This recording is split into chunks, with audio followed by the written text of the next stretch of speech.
C'est la guerre totale. La guerre qui n'est plus le privilège des seuls combattants en uniforme. Ranger sa vie dans une petite valise, se mettre en route vers un avenir incertain.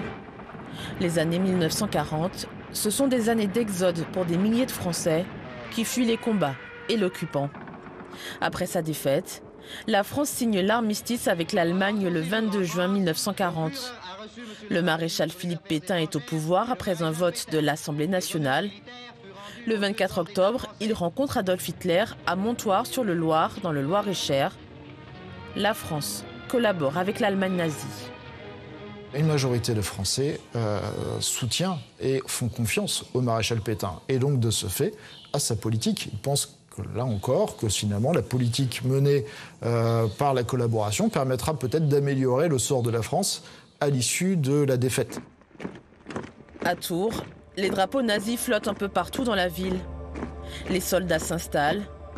Le palais de justice devient le siège de l'armée allemande. La France est alors divisée par la ligne de démarcation longue de 1200 km. Tours, Blois, Chartres, Orléans, Bourges, toutes ces villes sont en zone occupée. Châteauroux est dans la zone libre. Avec cette frontière, des villes comme Vierzon sont coupées en deux. Il faut un laissez-passer, un Ausweis très difficile à obtenir.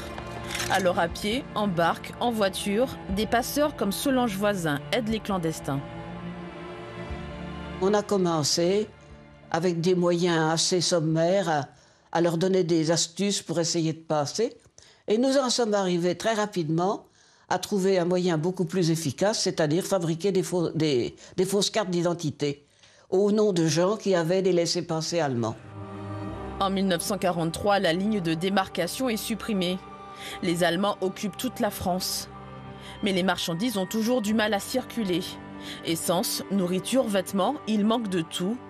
Le rationnement est en vigueur.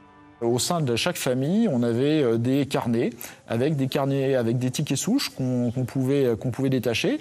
Et il y avait dans ce cas les rations journalières selon chaque membre de la famille, selon son âge, son activité professionnelle, donc ses besoins caloriques en clair, hein, qui sont demandés par jour et qui étaient donc donnés aux personnes.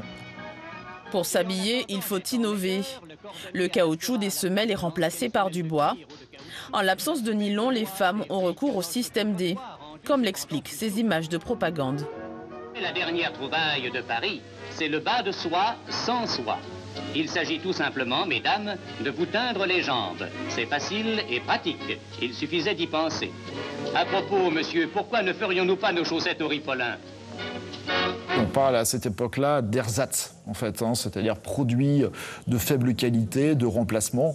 Par exemple, on grille l'orge pour fabriquer un semblant de café. Pour se procurer du tabac, on utilise des hachoirs où on coupe le tabac avec différentes plantes. Tout ça sans grande réussite. Les années 40, ce sont aussi les années où Vichy légifère sur le statut des Juifs. Ils sont victimes de rafles, puis envoyés dans des camps. C'est ce que l'on verra dans notre prochain épisode.